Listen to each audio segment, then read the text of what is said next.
Welcome to the deep dive, where we take the information you bring us and really try to transform it into practical knowledge.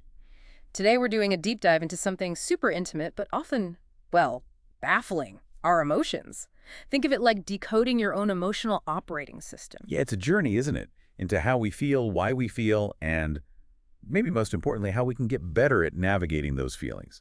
Instead of just being swept away, we pulled together some really powerful insights from the latest research, compelling personal stories too, to show you how you can become, well, a more capable architect of your inner world. For me, this whole thing, it kind of started with a personal mystery. It's tied to my grandmother, Dora Kremen. Picture this. Winter, 1943 Poland. She and my grandfather Izzy were just barely surviving in the woods. Snow everywhere, constantly hiding from the Nazis, starving, freezing. Unimaginable conditions. Totally unimaginable. Then this Polish farmer, someone her family knew from before, offered them a warm meal in his farmhouse. It must have felt like a miracle. A moment of hope in just utter darkness. Absolutely. So they sit around this table, there's warmth, there's food. For a moment, maybe it felt like before the war. Friday night dinners, community, music. But then, boom, the door bursts open. Men with guns storm in, firing. It was a setup, a trap. Oh, God. In the chaos, my grandmother and her sister, they scramble under this big oven where chickens roosted, holding hands, holding their breath. They somehow slipped out a window, found their men, including my grandfather Izzy. His head was split open, blood frozen on him, but miraculously alive. They crept through the fields to another farm, another barn, just another desperate risk. The sheer will. Just the will to survive that, it's astounding. It really is. They survived, ended up in Brooklyn. My grandmother, Bubby, she was tiny, barely 5 feet tall, but just this force. Bright red lipstick, those get away from me kisses, but immense wisdom. As a kid, I always had questions about the war, what happened, but whenever I asked, she'd just gently say, "Ethan, darling, don't ask why. Why is a crooked letter?" Why is a crooked letter? Yeah. Wow, Yeah. that's profound. It hints at something bigger, doesn't it? That maybe trying to pick apart every painful thing can just keep you stuck. And it points to this universal struggle we all have. Emotions are so central to being human, but most of us just sort of stumble through managing them. We often end up using these like Band-Aid solutions, and sometimes, honestly, they can make things worse. And history is full of these really terrifying attempts to deal with emotions, right? Ancient Incans literally carving holes in skulls. Trepanation, they called it, to manage emotions. Yeah. Wild. Or in the 17th century, a remedy for heartbreak, pressing a burning iron rod to the skull. Yeah, it's brutal. And these kinds of drastic things, they continue. I mean, get this, they even won a Nobel Prize in 1949 for the lobotomy. For lobotomy. Yeah, severing connections in the brain, ice pick through the eye socket, burning rods. These were desperate, often really cruel attempts to find some kind of relief. And we're still struggling today, aren't we, in this whole emotion department? College campuses, they're just swamped with students needing support. You've got ministers of loneliness now in Britain and Japan. Yeah. Corporations are spending millions on burnout. Bruce Springsteen, openly talking about depression, people downloading stress apps. The wellness industry is booming. And a huge number of adults in the U.S. are on antidepressants. It's a clear signal, isn't it? Yeah. This deep, universal need for just a better way to understand and navigate our inner lives. And that's exactly what we want to do in this deep dive, give you a science-backed blueprint for understanding, harnessing, and shifting your emotions. Because the truth is, emotions, the good, the bad, the ugly, they're tools. And the good news, you actually already have the internal and external shifters. You need to use them effectively. Okay, so let's start with maybe the most basic question, though it's surprisingly tricky. What are emotions exactly? Because you ask a psych student on day one, and most kind of stumble. It is surprisingly complex, even for neuroscientists. There's still a lot of debate. Are emotions these neat, separate categories, anger, joy, disgust? Or are they more like infinite blends, like that German word schadenfreude, pleasure at someone else's misfortune? Right, that specific feeling. Exactly. Are they universal brain circuits we all share, or do they kind of emerge uniquely for each person? The finer points are definitely still being worked out. But there's some core agreement. Right. What do we actually know for sure? Well, what scientists mostly agree on is this. Emotions are meaningful responses to experiences real ones, or even ones we just imagine. Think of them as instruments, Yeah. basically, designed by evolution to help us react to situations. Like, if you see someone you love fall off a bike, you have an emotional response, right? Hmm. Because keeping loved ones safe matters. Okay. So if emotions are these universal responses, what about the feeling part? That knot in your stomach, the lump in your throat. How do those feelings fit in? That's a great distinction. Think of it like this. Anger is the emotion, the sort of universal blueprint for responding to a threat or injustice. But how you feel that anger, maybe it's heat in your chest, maybe a clenched jaw, maybe you just want to peso, those are your unique feelings, the individual physical, mental stuff that comes with the emotion. Oh. Your genes, your environment, your history, they all shape how an emotion feels to you Yeah. specifically. But the crucial takeaway here is, uh, despite how unpleasant some can be, fear, shame, you name it, all emotions are functional. They evolved because they help us navigate the world. Which leads us straight into this big misconception you see everywhere now, this whole good vibes only thing. Oh yeah, toxic positivity. Exactly. Look on the bright side, stay positive. Everything happens for a reason. We have this really understandable urge to just push away anything that feels bad. It's compelling, for sure. But positivity pushed too far, it can actually backfire, Yeah. be harmful even. There's research showing positive reframing. Finding the silver lining helps when problems are truly uncontrollable. Like, okay, you broke your leg, can't change that, so finding a positive angle might help. Makes sense. But when the stressor is something you can control, maybe a really toxic job or an unfaithful partner just trying to slap a positive label on it, Hmm. that can actually prolong the suffering. It might even predict more depression down the line. Because if you can fix it, just thinking positively might stop you from taking action. So emotions aren't good or bad. They're Yeah, just information. precisely. Yeah. But it's funny how quickly we label them good or bad, isn't it? Even knowing they're just data. The first impulse is often, ugh, get rid of this feeling. Anger, sadness, guilt, grief, they all have an essential place, when they're in the right proportion, that is. This absolutist idea that you have to eliminate all negativity to live your best life. It's a myth, and frankly, a dangerous one. Every emotion, even the ones that feel awful, carries some kind of wisdom, shaped by millions of years of evolution and our own experiences. Let's look at Matt Masdom, Navy SEAL. During that brutal SEER training, survival, evasion, resistance, escape, he was stuck in this concrete box, like a tiny sewer drain, for 2 days. Horrific. Right. No food for 5 days, body just trying to survive. He had cravings. He was terrified of hypothermia, super frustrated. But he observed those feelings. Yeah, he didn't just try to shut them down. His fear wasn't a sign of weakness. It was a signal. It told him where to focus. Hey, avoid hypothermia. His anger wasn't just bad vibes. It was information saying there's a problem here that needs fixing, the box, the conditions. He saw them as data points. And this skill, this ability to interpret and manage emotions, it has huge long-term consequences. Look at the Dunedin study, incredible piece of research. Followed 1,000 New Zealanders for decades, measured their emotion regulation skills when they were kids. And the findings were just stunning. Childhood emotion regulation is a Yeah. massive predictor Yeah. of life outcomes, more powerful than their socioeconomic status, even their IQ. Wow. Yeah. Kids who were better at it, they went further in their careers, saved more money, planned better for retirement. They were physically healthier too. Mm. Brain scans even showed their brains and organs aged more slowly. It really drives home that emotional intelligence isn't just some soft skill, it's foundational. So Matt Masdom, skillfully navigating his emotions in that box, it wasn't just about surviving SEER school. It was about viewing emotions as information, not noise. He didn't push the negative away, but he didn't let it spiral either. And later, when he finally got to talk to Laura, his future wife, he could shift. He could move between the negativity of the training and the positive feelings of connecting with her. That flexibility, that's the key, isn't it? Being able to skillfully play your emotional instrument rather than letting it play you. It's really empowering when you think about it. It is fascinating because, research suggests something like 40% of students think they just can't control their emotions. And you can kind of see why, right? Think about someone like Louisa. Her daughter has a severe allergic reaction on a plane. That immediate, intense fear, the shaking, the intrusive what-if thoughts later, it all feels so automatic, so out of control. And, well, in many ways, parts of it are automatic. We have these hardwired survival reflexes, startling at a loud noise, gagging at a bad smell. Can't help that. We also develop learned responses that become almost automatic, like saying, love you, bye, when you hang up with your kid. Or that churning stomach before a big presentation. It just happens. And then there are intrusive thoughts. The really weird, unwanted ones, studies show, what, like 94% of people get The them? vast majority, yeah. Yeah. Unwanted, spontaneous, often distressing thoughts, like Hmm. imagining swerving off the road or insulting a stranger. The thought itself isn't really the issue. The problem comes when it hooks you, when it fuels this loop of panic or fear or shame and starts impairing your life.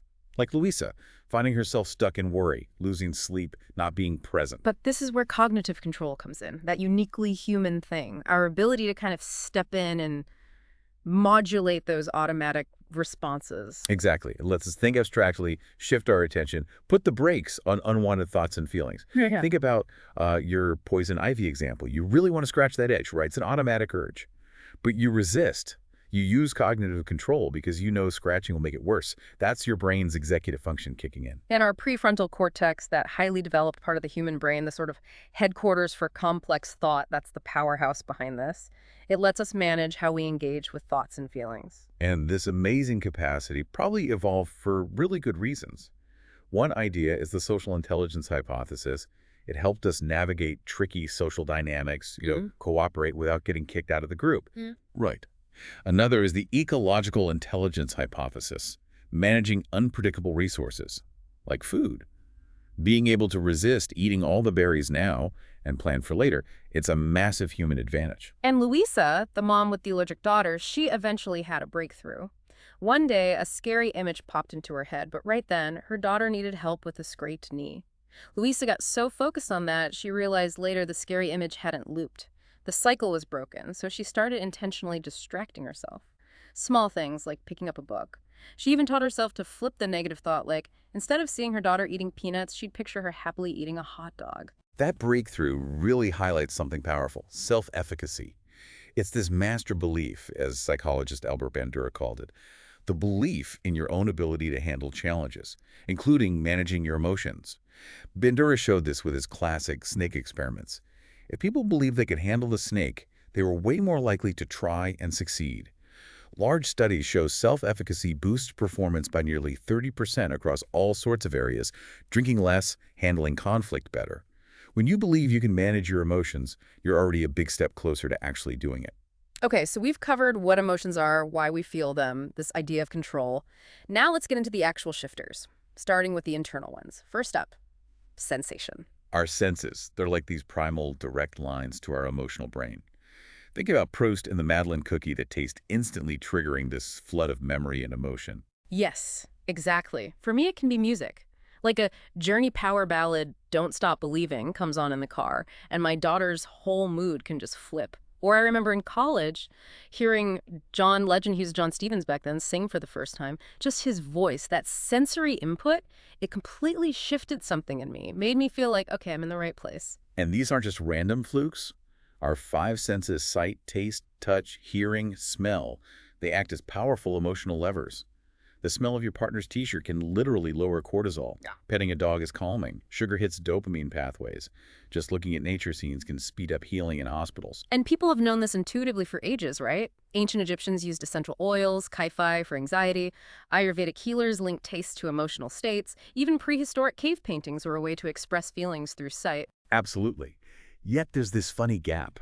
We know this stuff intuitively. Like research shows almost everyone, 96%, uses music to affect their mood. Huh. But very few people intentionally use it as a regulation tool when they're feeling bad. Maybe only 10, 30% in some studies. So there's this huge opportunity between what we sort of know and what we actually practice. How does it work neurologically? Our senses connect through really primitive brain pathways. The sensory cortex integrates all that input, and emotions basically supercharge those sensations for survival. Think dodging a predator or knowing which berry is safe to eat. That sensory-emotion link is critical, and it's tied deeply to memory, hence the Proust effect. Emotionally charged sensory memories are incredibly potent. But the really cool insight here is that shifting your state doesn't always require massive mental effort. Our senses offer this kind of neural bullet train. It's low effort, high impact. The law of least work, you could call it. If you're anxious on a first date, scrolling through cute baby panda pics online, that's way easier than sitting down to journal about your embarrassment, right? And it can be surprisingly effective in the moment. Yeah, I get that. Like Michael Phelps listening to hip hop before a race. Just an easy way to get in the zone, but There's a downside too, isn't there? There is. It's called the emotional congruency effect. When you're feeling down, your brain actually tends to gravitate towards sensory stuff that matches that low mood. Oh, right, like putting on sad Adele songs when you're heartbroken. Exactly. Or watching a weepy movie. It can feel weirdly comforting as a natural pull. But if your goal is actually a shift out of that sad state, indulging in sad sensations can make it harder. So the key is being intentional about it. Yeah. Like your grad student, Chase Baldwin, using bread baking for stress. That's a whole sensory bundle, right? The feel, the smell, the taste. Precisely. He's intentional about engaging those senses to shift his state. And that intentionality, that awareness, is what turns a casual sensory experience into a powerful shifter. And what works is super individual. For one person, it's a quiet botanical garden. For someone else, maybe it's the roar of a monster truck rally. Right. A colleague dealing with loneliness found surfing helped. He intentionally focused on all five senses of the ocean: the sound, the smell, the feel of the water. The real trick is noticing these opportunities and consciously using sensation as a kind of side door to nudge your emotional state. Okay, shifting gears now. Let's talk about attention. I keep thinking back to my grandmother, Dora. How did she seem to just stop her up, all that trauma from the war? Because the common advice now is always face your emotions head on. Avoidance is bad, right? But her life seemed to fly in the face of that. This brings us right to attention as an internal shifter. Where we choose to point our mental spotlight profoundly shapes our emotional experience. Think about worrying over a flight delay. You can keep refreshing the weather app, fueling the anxiety, or you can divert your attention to writing that work memo. Same situation, vastly different emotional outcome based purely on where your attention goes. And psychologists Edna Foa and Michael Kozak, they have this useful idea about recurring negative stuff, right? Yeah, they talk about how fear often stems from these mental representations of threats, like those horrible videos that loop in your mind after a car accident or a bad social rejection. The brain keeps playing them, trying to process, trying to make sense. You have a choice then. Focus on the video, try to rework it, that's approach. Or look away, shift your attention, avoidance. Exactly. And for a long time, the pendulum swung heavily towards approach. The thinking was, chronic avoidance just lets wounds fester. You got to face it. Oh, but then you look at someone like Dennis Rodman, basketball player, his crazy antics, skipping practice for Vegas before the NBA Finals. Right. His coach, Phil Jackson, understood that Rodman's distractions were actually a strategic use of avoidance, a way to regulate the immense pressure. It was part of his process. And my grandmother, maybe her superpower wasn't denial, but her ability to flexibly deploy her attention. She could choose when to engage with the trauma, talk about it sometimes, and other times shift away. That's a crucial point. It challenges the always approach dogma. Sure, chronic, rigid avoidance isn't healthy, like only having a hammer in your toolkit. But strategic, flexible avoidance, using that hammer for the right job, that's actually a core part of our psychological immune system. It's an evolutionary gift. Okay, so how do you know if your strategy, approach, or avoidance is actually working for you? Or if it's making things worse? Well, if your approach strategy isn't working, a big red flag is chatter.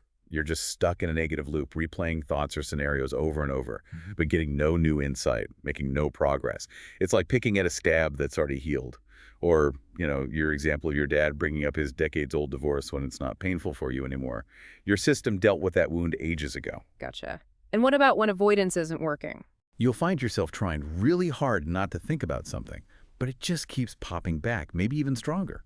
Or you might be relying heavily on substances or compulsive behaviors like excessive cleaning or shopping. Or constantly seeking reassurance like Louisa, endlessly researching her daughter's allergy online. That looks like engagement, but it's actually avoiding the core fear. She's not processing it. The bottom line here is flexibility. There's no single right answer. The ability to pivot, to choose the right attentional tool for the job, that's what matters.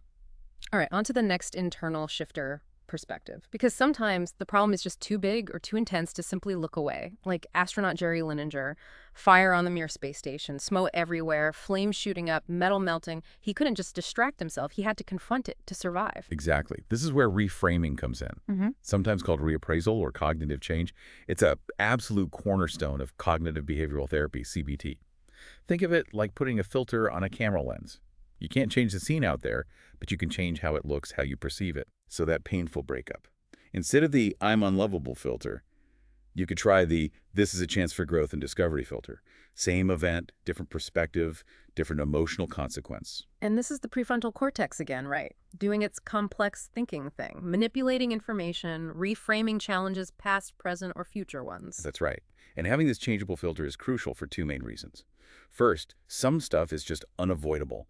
A parent's decline, a chronic illness, a fire on your space station, you can't look away. And second, even when avoidance is an option, it doesn't always work. Sometimes you have to stare down something difficult and change how you think about it to get through. But let's be honest, reframing sounds great, but it can be really hard to do, especially when you're stressed out. Easier said than done feels like an understatement sometimes. Oh, absolutely. Negative reframing is easy, catastrophizing, worrying. Yeah. That comes naturally.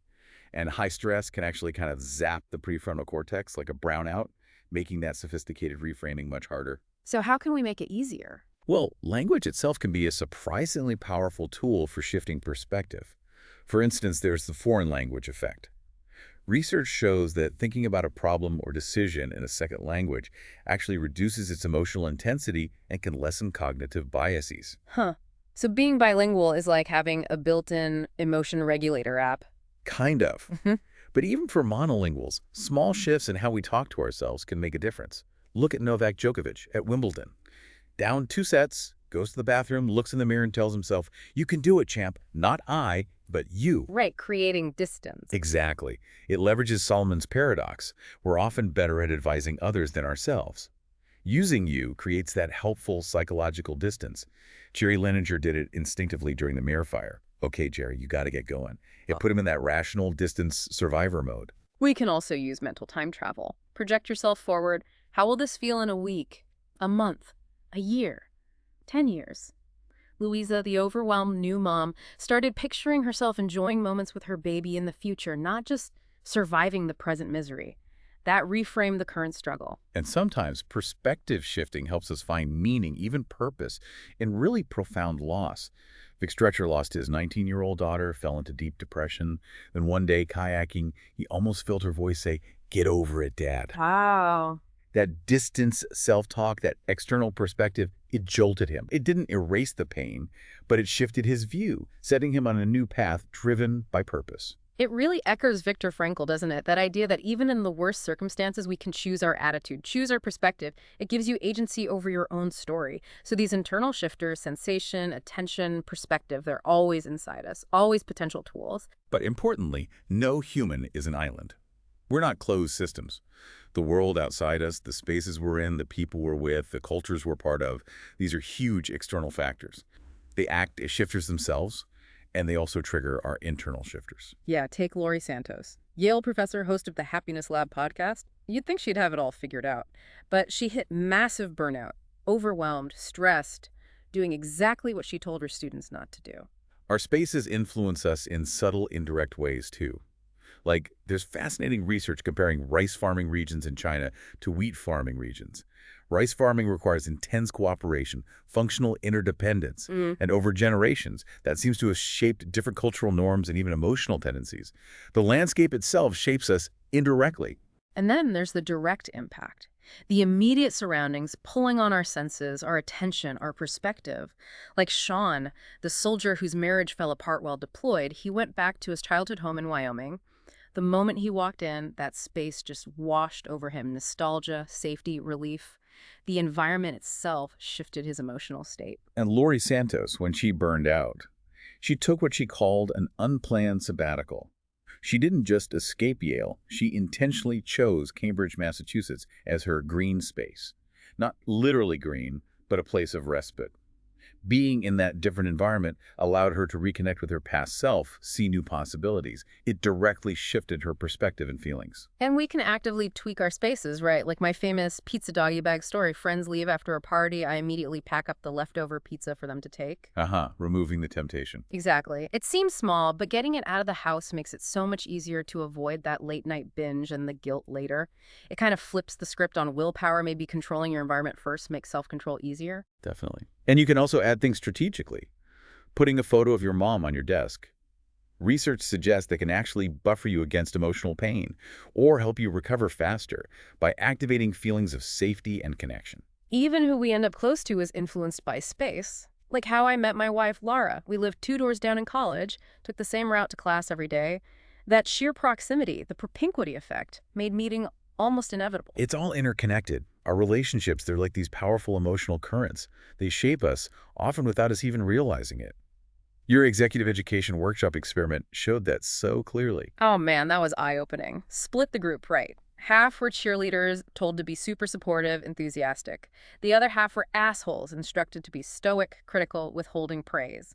Within seconds, the vibe completely changed. The cheerleader groups, loud, laughing, brainstorming, complimenting. The asshole groups, silent, grim, heads down, totally stuck on their puzzles. It's such a visceral demonstration of how fast emotions spread, like a virus. That's emotional contagion. We unconsciously mimic others' facial expressions, their posture, and that actually makes us feel what they're feeling. And social media, it's just amplified this exponentially. Mhm. Think about the collective outrage over George Floyd's murder or movements like the Arab Spring, BLM, Me Too. Emotional contagion on a massive, unprecedented scale. It's a powerful reminder, isn't it? Our emotions aren't just ours, they're social, constantly shaped by our partners, family, friends, even strangers online. And when we need support, when we're distressed, we often reach out. But getting and giving support effectively is tricky. It really is. People often just want to vent, rehash everything. But too much of that, what psychologists call co-rumination, can actually make things worse. It keeps the wound open instead of letting it heal. Truly helpful support usually involves two key things: empathy and validation. Yeah, that sounds awful. I get why you're upset. And skillful perspective shifting. What's one small thing you could do? Or how might you see this differently? So when you're giving support, listen, empathize, validate, normalize, then gently guide towards a broader view. Mm. And when you're receiving support, maybe ask, what would you do in my shoes? That invites perspective. And sometimes you can shift someone else without even talking about emotions directly, like me putting on Journey for my grumpy daughter, activating her sensory shifter for her. Now, comparison. Comparison is the thief of joy, right? I used to preach that to my kids until my daughter totally called me out when I compared her screen time to her friends. I thought we don't compare ourselves in this family. Ouch! Kids are great for that. Her point is valid, though. While endless comparison, especially on social media, can be really detrimental, studies link it to envy. Lower well-being comparison itself is fundamental. It's baked into us. It's how we figure out where we stand when there's no objective measuring stick. How am I doing compared to others? It's a basic human tendency for self-evaluation. So the problem isn't comparison itself, but how we do it. Exactly. The nuance matters. Comparing yourself to someone worse off, downward comparison, can make you feel grateful or fearful. Comparing to someone better off, upward comparison, can be motivating or discouraging. It all depends on your interpretation of that comparison. So maybe the lesson isn't never compare, but compare wisely. Pretty much. Teach skillful comparison. See it as data, understand the context, be mindful of how often you're doing it. Relentless comparison is draining, but strategic comparison can be informative. And the last relationship lever, helping others, actually helps us. Yes.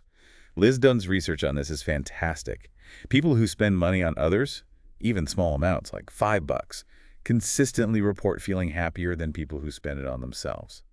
This holds up across cultures, income levels, even during the pandemic. Why does that happen? Evolutionarily, it makes sense. Helping others strengthens social bonds, builds reputation, maybe even boosts status. All things that helped our ancestors survive and thrive in groups. So we get this little helper's high, this squirt of joy that reinforces pro-social behavior. Understanding all these relational levers, contagion, support, comparison, helping, gives us more power to manage our own feelings and be better supports for the people around us. Okay. Which brings us to the biggest, most overarching external shifter. Culture. It's like the air we breathe, right? Often invisible, but shaping everything. Arguably the most foundational influence on our emotional lives. Think about Hollis. 5 years sober, then she loses her job. Total emotional crisis looms. But she leans hard on the rock-solid culture of Alcoholics Anonymous. AA, it's basically been a boot camp for emotion management since 1935. It tackles the root issue for many addicts, not being able to cope with feelings except destructively. Hollis called her AA friends. They reminded her of AA principles: focus on today, let go of control. And she got through it without drinking, crediting that culture. It shows how culture filters down, influencing our beliefs, our norms, the spaces we create, the relationships we have, everything. And culture is dual-edged, right? It can be this amazing source of strength and wellness, like AA for Hollis, or it can be a source of chronic stress and distress. We can break it down into maybe 3 core components that drive its emotional engine: beliefs and values, norms and practices. Beliefs and values, what a group cares about. Like my Brooklyn upbringing. You get punched, you punch back. That was the value. Survival, toughness. Contrast that with the Inuit Utku people in the Arctic. Their core value is never fight back. Why? Because survival in that extreme environment demands total social harmony. Any conflict could be catastrophic. Totally different values shaped by circumstance. Then you have norms. These are the rules, explicit or implicit. Laws are explicit norms. Not bringing styrofoam to your environmentalist friend's party, that's an implicit norm. We learn norms by watching others, seeing the consequences. Social exclusion is a powerful teacher. Google did that big study, Project Aristotle. They found the most successful teams weren't the ones with the smartest people, but the ones with norms promoting psychological safety, where people felt safe to speak up, be vulnerable, admit mistakes. Those norms were key. And finally, practices. These are the behaviors, the rituals that reinforce beliefs and give us a sense of control.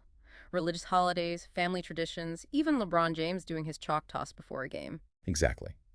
These practices offer what psychologists call compensatory control.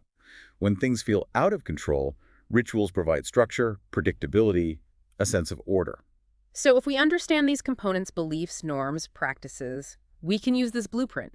We can nurture positive cultures, like friends setting up a norm for monthly dinners to stay connected, or we can diagnose unhealthy cultures, maybe a workplace rife with gossip, or where overwork is the norm. And importantly, we have choices. We can choose to leave toxic cultures, quit the job and the relationship. Or sometimes we can work to change the culture. Think about Uber shifting from its notoriously brutal culture towards one emphasizing safety and accountability after major scandals. Change is possible. Like Pippa Grange working with the England football team, she helped change the culture by fostering emotional safety. Small group talks, sharing vulnerabilities, even silly things like inflatable unicorns in the pool after a win. It changed the norms, changed the practices, built trust, and ultimately they performed better. It shows you can intentionally cultivate a culture that supports emotional well-being by tweaking those beliefs, norms, and practices. Culture is powerful, but not necessarily destiny. Okay, we've covered a ton of ground. Internal shifters, external shifters. But here's the million-dollar question. How do we bridge the gap between knowing all this stuff and actually doing it? Especially when we're stressed or upset or angry. We know we should go for that walk after a fight or have that mood-boosting playlist ready, but in the moment, it's tough. The knowing-doing gap. It's profoundly human.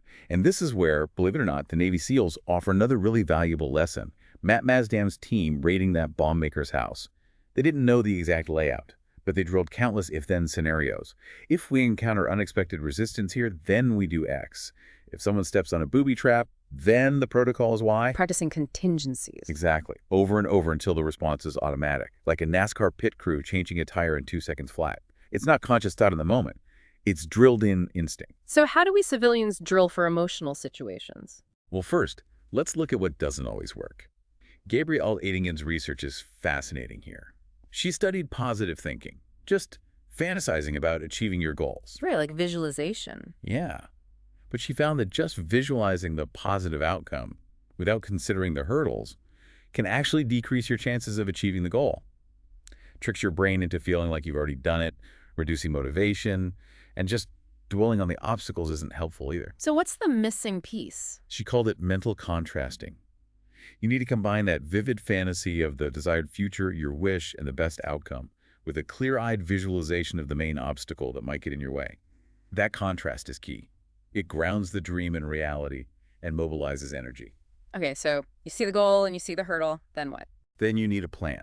This is where Peter Galter's work on implementation intentions comes in, simple if-then plans. If I feel overwhelmed by emails, then I will take 5 deep breaths before responding. Or if I get hungry before lunch, then I will eat the apple I brought. It links the anticipated situation or obstacle directly to a planned response, making it much more automatic. And the combination of Ottingen's and Gollwitzer's work is WHOOP. Exactly. WHOOP is the powerful synthesis. W is for wish, what's your goal? Challenging but doable. O is for outcome, what's the best result? How will it feel?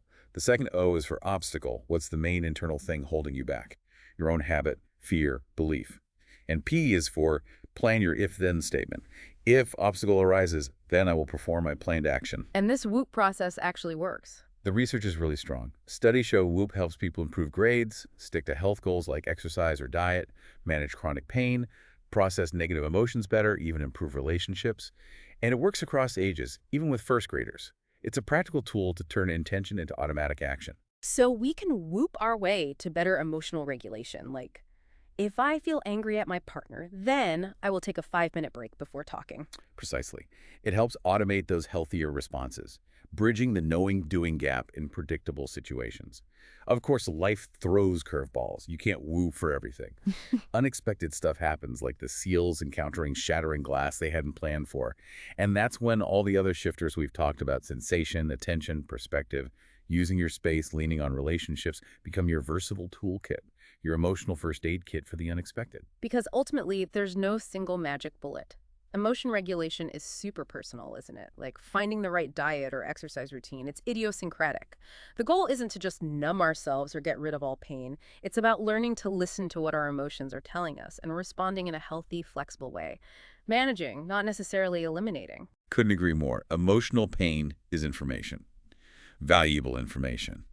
The skill lies in learning how to amplify the feelings we want more of and skillfully mitigate the ones causing us distress without just shutting them all down, like a conductor leading an orchestra. I had to put all this into practice myself very recently, just a few weeks ago, actually.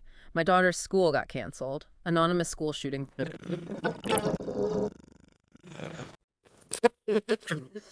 Research I'd read. The fear felt completely rational given the world we live in, but I consciously tried to use my Oh shifters. my gosh, that's every parent's nightmare. How did you apply the tools in that moment? Well, first, reframing. I reminded myself, okay, no one is hurt right now. There's nothing I can personally do about the source of the threat. Control what you can control. Then attention. I deliberately shifted my focus. I actually leaned into working on the script for this very deep dive, trying to immerse myself. I actively resisted getting sucked into the online parent chatter, which was just amplifying anxiety. Instead, I sought perspective from one person, a friend who runs a security firm, get his rational take. And when the anxious thoughts still crept back in, sensory and space shift, got up, went for a walk outside, changed the scenery, the physical sensation, Boy, and does it help? it did. It helped turn down the volume on the fear. I wasn't emotionless, that wasn't the goal, but I wasn't completely hijacked by the panic either. And interestingly, I noticed my daughter seemed calmer too. It felt like she was catching my more regulated state, that emotional contagion, but in a good way. That's a powerful real-time example. And it brings us back to your grandmother, Dora. She faced atrocities most of us can't even fathom. Yet she built a life. She thrived. Her unique emotional toolkit made that possible. Her life is this incredible testament to resilience, built, in large part, on her ability to manage overwhelming emotions. Your toolbox, my toolbox, everyone listening, they'll all look different. And that's the point. The beauty is in finding what works for you. Absolutely. So this deep dive, it's given you the blueprint, the shifters, the WOP framework to make it more automatic. That's step one, the knowing. Step two, we really hope, is that you share this. Talk about it. Dinner tables, workplaces, with friends, family. Let's normalize talking about how we manage our feelings. Let's advocate for this kind of emotional literacy as a public health issue. Because when you step back and look at the history, just a few thousand years ago, we were literally drilling holes in skulls to deal with emotional distress. Even in the mid-20th century, ice picks were involved with lobotomies. We have come such a long way since then. We have incredible scientific insights now into our emotional operating systems. The real challenge and the incredible opportunity for us as individuals, and maybe even as a species, is to finally bridge that gap, to move from just knowing about these powerful tools to skillfully, habitually using them in our daily lives, to build more emotional well-being for ourselves and for everyone around us.